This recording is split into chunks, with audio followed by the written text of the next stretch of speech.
and it should just work.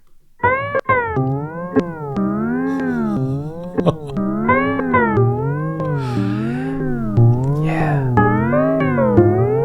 Hey folks, in this video I'm going to walk you through creating your own custom DSP using AudioKit. The reason you might want to do this is you might want to create your own effects. In my case, I got to a point where I needed a gain effect just to boost and lower the volume of a sampler, and there really wasn't anything specifically in AudioKit for that. Hence, I went down that treacherous path of trying to create my own custom DSP, and surprisingly, it was easier than I thought it would be, and that's why I'm sharing it with you now. So this is a little project that I cooked up where we just have our audio engine and an audio player. Then I have a simple reverb effect. A lot of this is pretty standard if you're familiar with AudioKit, Swift, and the AudioKit cookbook. But basically, we just have a play and stop button to play and stop our player. And then we have our effect right here, which is our reverb, and we'll be able to toggle that on and off. And we'll use basically this same code as a shell for whenever we create our custom effects. We'll start by creating just a gain boost effect, and then later on we'll mess around with the process just to create some more kooky stuff. Kooky.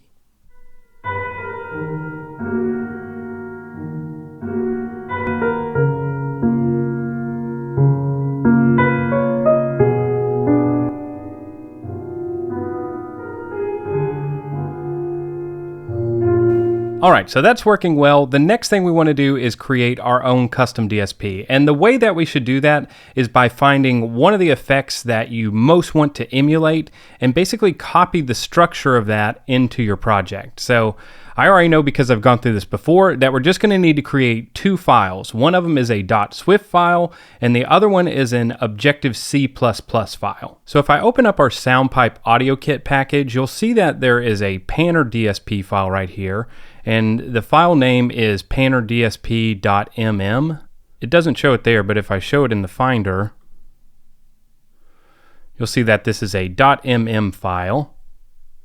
And the other file we want to copy is this panner.swift file. And here's where we have our different parameters that we'll be able to update from the Swift side. So on the C++ side, that's where we're doing all the audio processing. And on the Swift side, that's where we're just hooking everything up so we can connect to those different parameters. So up here in my project, I'm going to create a new file. And we'll start with the Swift file. We'll just call this booster. And now we have a booster.swift file here. All right, and the other file that we're going to create is this Objective-C file, and we will call it booster.dsp. I'll go ahead and click next and create the file. I don't think it's going to have, and we don't need a bridging header, I don't think it's going to create the right extension on it. Let's see if we, yeah, I can tell that it's just a regular .m file, because beside this M, it doesn't have that little plus sign. So I'm going to show this in Finder. And we want it to be .mm. Use .mm. Now this is slightly annoying that I need to delete this file and re-add it in manually. So let's do that. There might be a better way to do this. There's probably a better way to do this. All right, so now I've added it. Don't create. All right, so now we have our booster Swift file and we have our booster DSP file, which is our C++ side. So what I'm going to do is I'm going to start by just copying and pasting what is already in those panner files, and it should operate like our own panner. The one thing that I will need to change is the 4-digit identifier for it. That's just the way that Apple has it set up so that your system can detect what different audio units are. So here I'm going to set up our panner class, and I probably need to change all these names too. Okay, a quick way to do that is you can do find and just search for panner, then click here and do find and replace, and we'll call it booster. And then I can click all, and you can see that it's changed. Anywhere that it was panner, it now says booster. And this is where it said pan 2. Instead, we're going to say booze. So inside of this DSP file, you can see where all the processing is happening is in this processing block. And since we're using SoundPipe, further the processing is happening in these little compute blocks, where if we jump to that, you can see it's got this crazy DSP code that looks pretty intimidating. But we don't have to worry about that right now because since we have SoundPipe included, we can use all of these different effects inside of our effect. And the way we do that is by looking at just how it's used here in this process block. And honestly, I'm going to say that you can use ChatGPT with this. It's going to be like a huge help. I'm not like a total AI stan or anything, but I got to say I find myself using it more and more every day. And it's especially helpful for things like this, like whenever I wanted to create my process block for just a simple gain effect, it just, you ask ChatGPT and ChatGPT giveth. And that's what we'll experiment more with here in a bit. All right, so we copied our booster and now let's go over to this panner file, copy that, and go to our booster. And once again, we will find panner and replace it with booster. And we want to change the effect again to booze. All right, so now back into our example, we should be able to now change our reverb over to this new effect we have for booster. And let's set the pan value just to -1. That should have the audio just playing through the left side.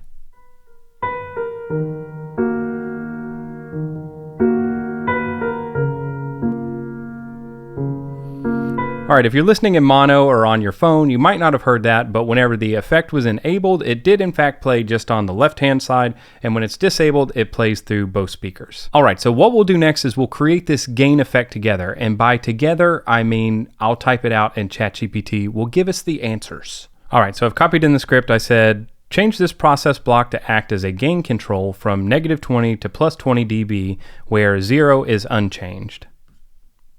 All right, so here is where it is changing the gain, but I don't need that panning stuff anymore, so I'm going to ask it to please remove the panning functionality. All right, let's see how that works. All right, and we saw that it turned the pan into gain, so I'm going to search for pan, and we want to replace it with gain. Let's see which ones we want to replace. Yep,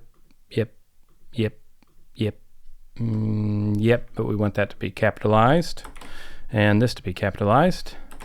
Yep. And of course, we can come in and change all the documentation later. We probably won't, but you could. Yep, and a yep. So here's a closer look at that process block, and you can really do some crazy stuff in here. But basically for this example, all we're doing is we're creating a gain value using the parameter that we've sent to it. And then we are multiplying that times our input to give us our new desired gain, and we're setting that to our output. And the next thing we need some way to alter the gain. Like we can do it whenever we're setting up our boost. But I want to try and add a slider. So I'm going to skip forward, add that slider, and I'll see you in a second.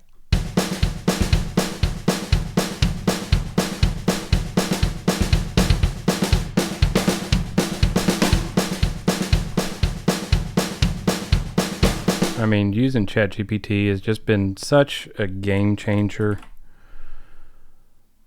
I just asked it to add in the slider. I haven't even checked it yet, but it'll probably be pretty close. There we go. And let's see if it's working.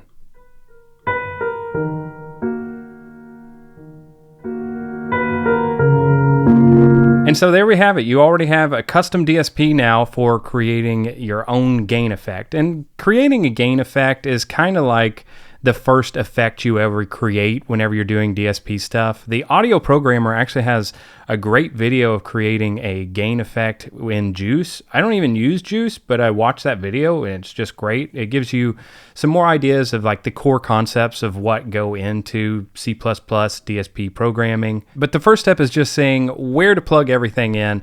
And I'm going to put this project up on GitHub, so you'll be able to just look at this. I don't want to add too much more because I don't want to make it a project that's hard for people to come and have be useful. But before we do that, let's try and see if we can have that process block do some really wild stuff using that built-in DSP that's with SoundPipe. All right, so I fed this back into ChatGPT and I asked it to make us a lo-fi effect. And it took a couple of times to get this to sound right.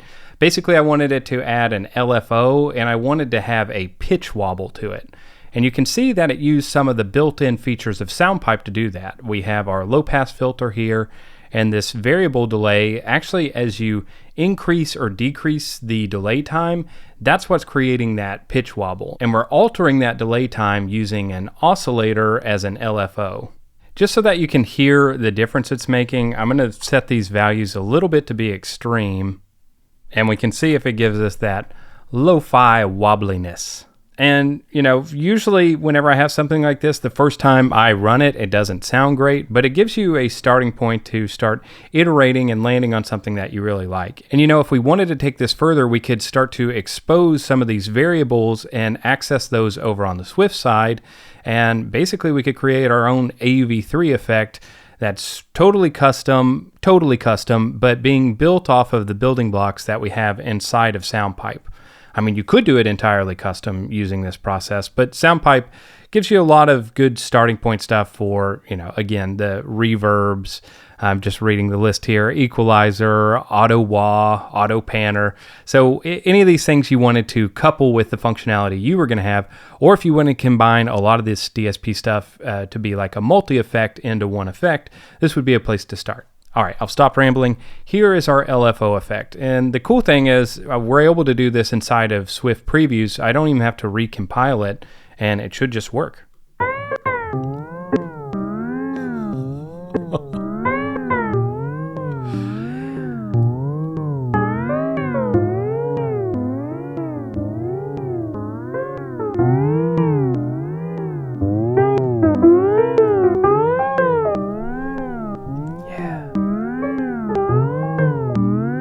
You can almost hear the dollar signs. Well, that was just stupid. All right, so I've edited some of the values. It should sound a little more musical now. Let's go ahead and hit play here.